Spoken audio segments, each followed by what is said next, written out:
Court का America के Texas में एक प्रोग्राम के दौरान राहुल ने बीजेपी और आरएसएस पर तंज करते हुए एक बयान दिया था। इसके जवाब में गिरिराज सिंह ने कहा है कि गद्दार आरएसएस को कभी समझ नहीं सकता। दरअसल राहुल गांधी ने टेक्सास में 2 कार्यक्रमों में शिरकत की। राहुल गांधी ने भारतीय समुदाय के लोगों से भी मुलाकात की और यूनिवर्सिटी ऑफ टेक्सास के एक कार्यक्रम में अपनी बातें रखी। इस दौरान राहुल गांधी बीजेपी और आरएसएस पर हमलावर रहे। ये रिपोर्ट देखिए।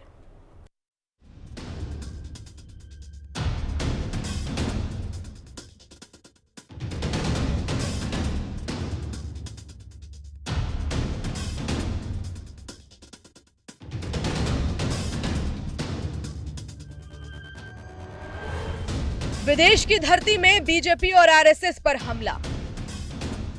नेता प्रतिपक्ष राहुल गांधी ने कसा एक और तंज। राहुल गांधी के बयान से भारत में सियासत तेज। आखिर राहुल के निशाने पर क्यों रहता है संघ? नेता प्रतिपक्ष और कांग्रेस नेता राहुल गांधी को कांग्रेस में बब्बर शेर कहा जाता है, क्योंकि वो अपने बेबाक अंदाज के लिए जाने जाते हैं। कांग्रेस सांसद राहुल गांधी अमेरिका की 3 दिवसीय यात्रा पर हैं। वहां उन्होंने एक कार्यक्रम के दौरान आरएसएस पर हमला बोला, जिससे भारत में सियासी पारा तेज हो गया है। एक पक्ष इसे कवर करने में लगा है, दूसरा राहुल के बयान की आलोचना कर रहा है। राहुल गांधी ने कहा कि आरएसएस का मानना है भारत एक विचार है, लेकिन हमारा मानना है कि भारत बहुत सारे विचारों से मिलकर बना है। हर किसी को सपने देखने की इजाजत मिले, बिना किसी की परवाह के, बिना उसका धर्म रंग देखे बिना मौके मिले। चुनाव में भारत के लाखों लोगों को साफ तौर से पता चला कि प्रधानमंत्री संविधान पर हमला कर रहे थे। मैं जो बातें कर रहा हूँ वह संविधान में है। राज्यों का संघ, भाषा का सम्मान, धर्म का सम्मान। The RSS believes that India is one idea. And we believe that India is a multiplicity of ideas. We believe that everybody should be allowed to participate. We believe that everybody should be allowed to dream. Everybody should be given space, regardless of their caste, language, religion, tradition, history. इसके पहले भी London में एक कार्यक्रम के दौरान राहुल गांधी ने आरोप लगाया कि भारतीय लोकतंत्र के ढांचे पर बर्बर हमला हो रहा है। उन्होंने अफसोस जताते हुए कहा था, अमेरिका और यूरोप समेत दुनिया के लोकतांत्रिक हिस्से इस पर ध्यान देने में फेल हो रहे हैं। राहुल ने यह भी आरोप लगाया कि प्रधानमंत्री नरेंद्र मोदी भारत के लोकतांत्रिक ढांचे को नष्ट कर रहे हैं। इस बयान के बाद से देश में राजनीतिक विवाद पैदा हो गया था और देश के आम नागरिक भी राहुल गांधी के बयान की आलोचना कर रहे थे। बाद में उन्होंने बोला, मैंने ऐसा कुछ नहीं बोला और मैं माफी नहीं मांगूंगा। राहुल गांधी के यूएस वाले बयान पर सियासत तेज। राहुल ने आरएसएस और बीजेपी पर साधा अमेरिका से निशाना। राहुल ने आरएसएस पर महिलाओं के लिए संकुचित विचार का लगाया आरोप। इसके पहले लंदन से साधा था बीजेपी पर निशाना। राहुल ने विदेशी देशों से हस्तक्षेप की बात कही। कांग्रेस बीजेपी एक बार फिर आए आमने सामने। उधर केंद्रीय मंत्री गिरिराज सिंह ने राहुल गांधी के बयान पर पलटवार किया है। गिरिराज सिंह ने कहा कि अगर उनकी दादी से आरएसएस की भूमिका के बारे में पूछने की कोई तकनीक है तो उन्हें ऐसा करना चाहिए या इतिहास के पन्नों में झांकना चाहिए। आरएसएस को सही मायने में समझने के लिए राहुल गांधी को कई जन्मों की जरूरत होगी। एक देशद्रोही आरएसएस को नहीं समझ सकता है और जो लोग देश की आलोचना के लिए विदेश जाते हैं वे इसके सार को नहीं समझ सकते हैं। इसके साथ ही उन्होंने राहुल की विदेश यात्रा पर भी सवाल उठाया। उन्होंने कहा कि राहुल गांधी केवल भारत को बदनाम करने के लिए विदेश यात्रा करते हैं। वह इस जिंदगी में कभी भी आरएसएस को समझ नहीं पाएंगे, क्योंकि यह भारत के मूल्यों और संस्कृति में निहित है। सैम पेट्रोडा वही हैं जो सैम पेट्रोडा भारत को क्या कहा था कि ये इधर के लोग अफ्रीकन हैं, इधर के लोग चिपांजी हैं। वही सैम पेट्रोडा हम तो एलओपी समझते हैं, लेकिन जो भारत को गाली विदेश में जाके दे, मेक इन इंडिया को गाली दे, बढ़ते हुए मैन्युफैक्चरिंग को गाली दे, वो देश का दुश्मन होगा, वो देश का एलओपी नहीं होगा। उधर राहुल गांधी के बचाव पर कांग्रेस के मीडिया और प्रचार विभाग के प्रमुख पवन खेड़ा ने कहा कि महिला सुरक्षा देश का सबसे बड़ा मुद्दा है और बीजेपी उसमें पूरी तरह से फेल है। उन्होंने कहा कि राहुल गांधी के बयान पर उन्हें कोई अफसोस नहीं है। महिला सुरक्षा को लेकर लोग आक्रोशित हैं। वो उत्तर प्रदेश हो, वो महाराष्ट्र हो, वो राजस्थान हो, वो और कोई इलाका हो देश का, सब जगह लोगों को ये चिंता है, दुख है, गुस्सा है कि महिलाएं सुरक्षित नहीं है समाज में। इसको अगर राहुल गांधी अमेरिका में हैं और आरएसएस पर हमला किया है। उन्होंने आरएसएस की विचारधारा को संकुचित और एक पक्षीय बताया है। प्रधानमंत्री नरेंद्र मोदी और बीजेपी पर भी हमला बोला है। उन्होंने कहा कि दोनों संविधान को नुकसान पहुंचाने की चाहत रखते हैं, जिसे इस बार के लोकसभा चुनावों के वक्त लोगों ने भांप लिया। जबकि अगर बात करें आरएसएस की, तो आरएसएस स्वयं को सामाजिक संस्था बताता है। आरएसएस के स्वयंसेवक भयंकर आपदा के वक्त प्रभावित इलाकों में जाते हैं और राहत कार्य में हिस्सा लेते हैं। आरएसएस के विभिन्न प्रभाग शिक्षा, समाज सेवा जैसे मानवतावादी कार्यों में बढ़ चढ़कर हिस्सा लेते हैं। इतना ही नहीं, युद्ध के वक्त भी आरएसएस भारत और भारतीयों की सेवा में अपनी भूमिका ढूंढता है और उसे निभाता है। कई महापुरुषों ने आरएसएस की भारत भक्ति की प्रशंसा भी की है। इंदिरा गांधी ने तो स्वतंत्रता दिवस के परेड में आरएसएस को अपनी झांकी शामिल करने की अनुमति दी थी। ब्यूरो रिपोर्ट, हिंदी खबर।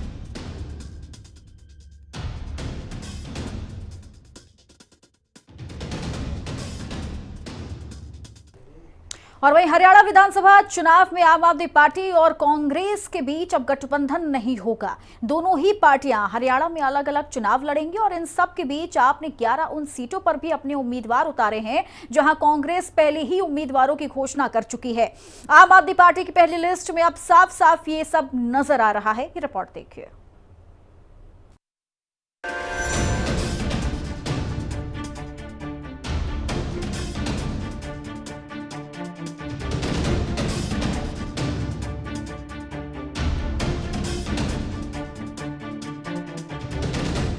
और कांग्रेस के गठबंधन पर लगा विराम। हरियाणा में नहीं होगा कांग्रेस आप का गठबंधन। कांग्रेस के सेकंड लिस्ट वर्सेस आपकी फर्स्ट लिस्ट। हरियाणा में राजनीतिक माहौल फिलहाल बहुत ही दिलचस्प हो गया है। हरियाणा में आम आदमी पार्टी ने अकेले विधानसभा चुनाव लड़ने का फैसला करते हुए उम्मीदवारों की पहली लिस्ट जारी कर दी है। इनमें 20 उम्मीदवारों के नाम हैं। आपने उन 11 सीटों पर ही अपने उम्मीदवार उतारे हैं जहां कांग्रेस पहले ही उम्मीदवारों की घोषणा कर चुकी है। आपकी ओर से स्पष्ट कर दिया गया है कि कांग्रेस के साथ उसका कोई गठबंधन नहीं हो रहा। हरियाणा आपके प्रदेश अध्यक्ष सुशील गुप्ता ने कहा कि पार्टी सभी 90 सीटों पर चुनाव लड़ेगी। आम आदमी पार्टी एक अनुशासित संगठन, एक राष्ट्रीय पार्टी होने के नाते ये अपनी लिस्ट को जारी किया है और भारतीय जनता पार्टी को सरकार को जड़ से उखाड़ फेंकने के लिए दृढ़ संकल्प है। आम आदमी पार्टी 90 सीटों के ऊपर अपना चुनाव लड़ेगी और पूरी ताकत के साथ चुनाव लड़ेगी। हरियाणा विधानसभा चुनाव के लिए अपने उम्मीदवारों की पहली लिस्ट जारी कर दी है। ये एक तरफा ऐलान ऐसे समय में किया गया जब कांग्रेस के साथ उसके गठबंधन की चर्चा जोरों पर चल रही थी। दोनों पार्टियों के बीच गठबंधन को लेकर कई बैठकें हुई। सूत्रों के मुताबिक आम आदमी पार्टी 10 या 10 से ज्यादा सीटें मांग रही थी।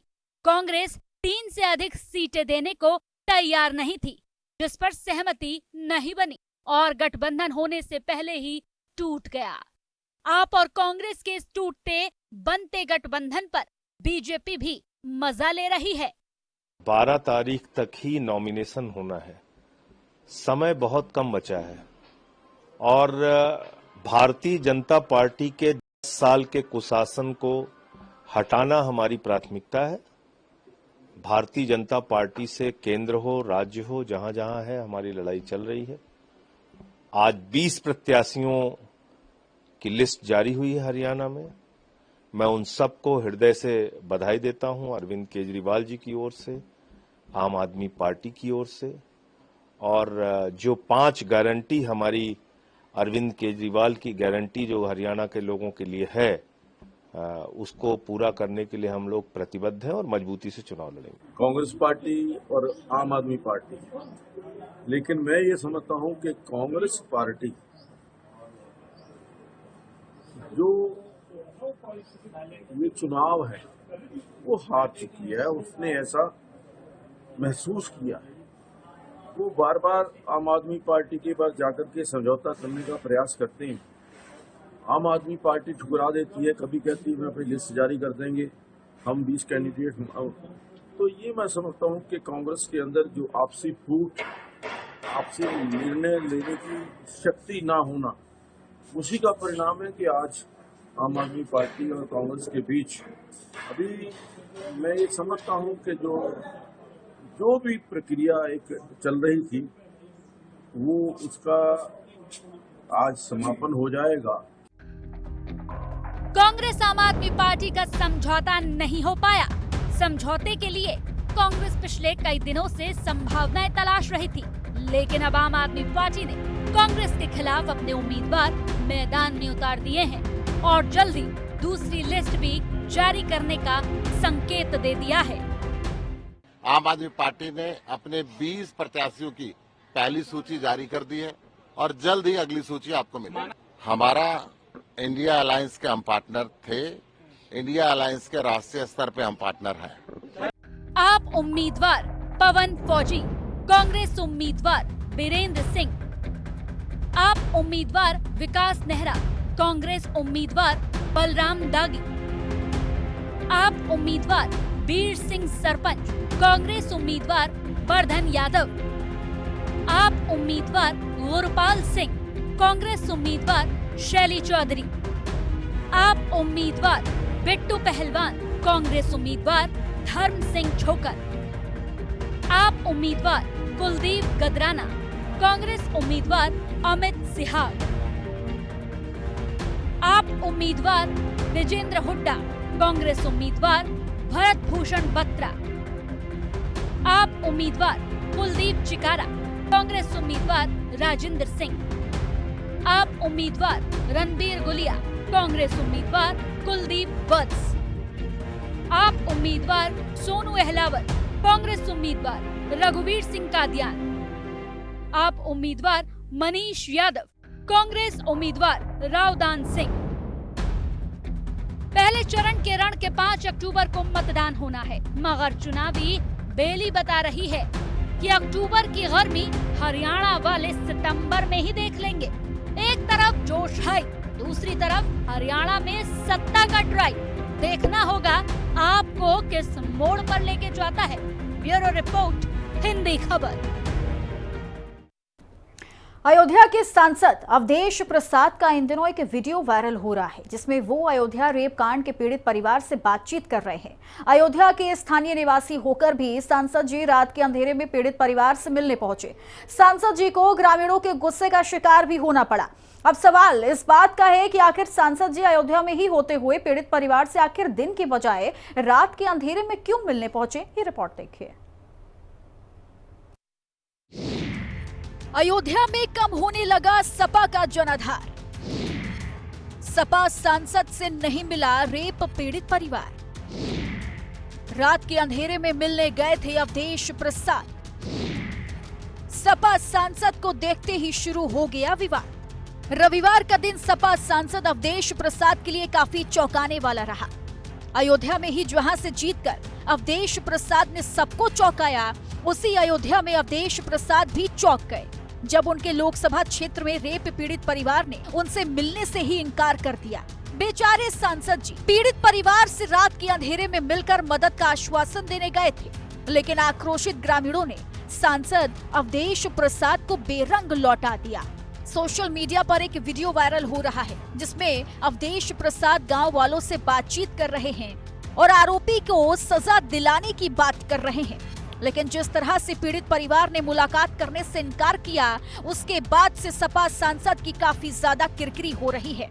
पीडीए वर्ग ये भली भांति जान चुका है कि भारतीय जनता पार्टी के लोग केवल उनका शोषण करते हैं। भारतीय जनता पार्टी के लोग उनके हक हुकूक की बात नहीं करते हैं, सिर्फ उनका वोट लेना जानते हैं। तो निश्चित रूप से आने वाले चुनाव में भी अयोध्या ही नहीं, पूरे उत्तर प्रदेश के लोग समाजवादी पार्टी का समर्थन करेंगे।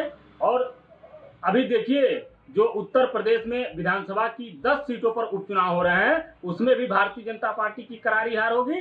और आने वाले 2027 के विधानसभा चुनाव में भी भारतीय जनता पार्टी की करारी हार होगी, समाजवादी पार्टी की सरकार बनेगी। तो कहीं पर भी कोई अपराध होता है तो समाजवादी पार्टी से उसका कनेक्शन निकलता है।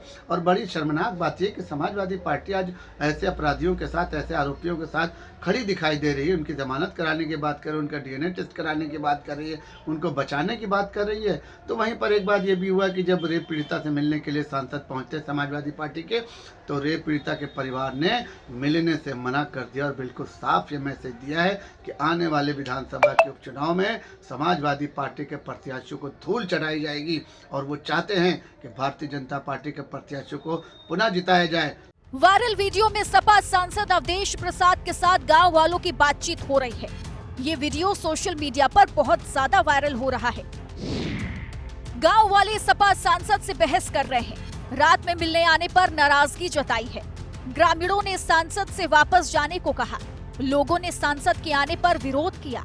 सांसद अवधेश ने विरोध को गलत बताया। सांसद बोले वो परिवार को इंसाफ दिलाएंगे।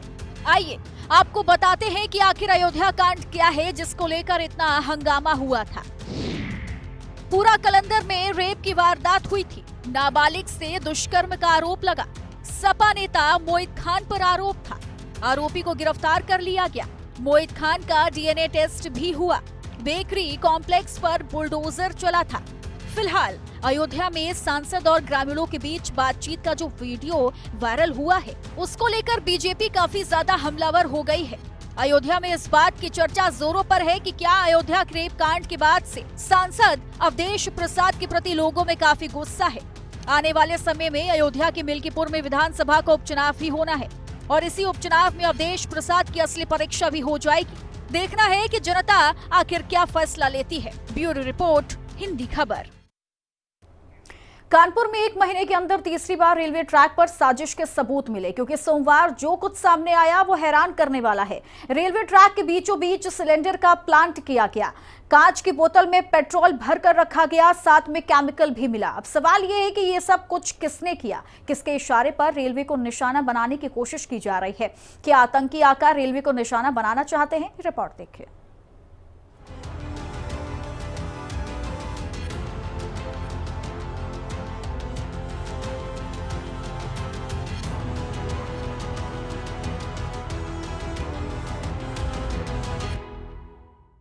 कानपुर में रेलवे ट्रैक पर पड़ा सिलेंडर ट्रेन से टकरा गया। गनीमत ये रही कि किसी तरह की अनहोनी नहीं हुई, क्योंकि ट्रेन के ड्राइवर की सूझबूझ ने साजिशकर्ताओं की मंशा पर पूरी तरह से पानी फेर दिया।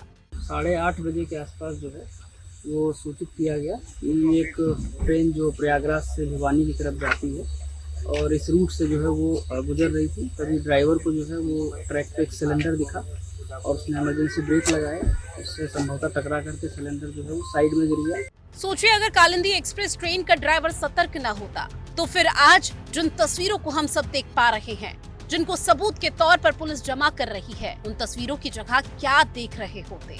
इतना ही सोचकर रूह कांप जाती है, क्योंकि न जाने कितने लोगों के परिवार आज उजड़ जाते, न जाने कितने लोग अपाहिज हो जाते, न जाने कितना बड़ा हादसा हो जाता। ये सब कुछ कल्पना से परे है।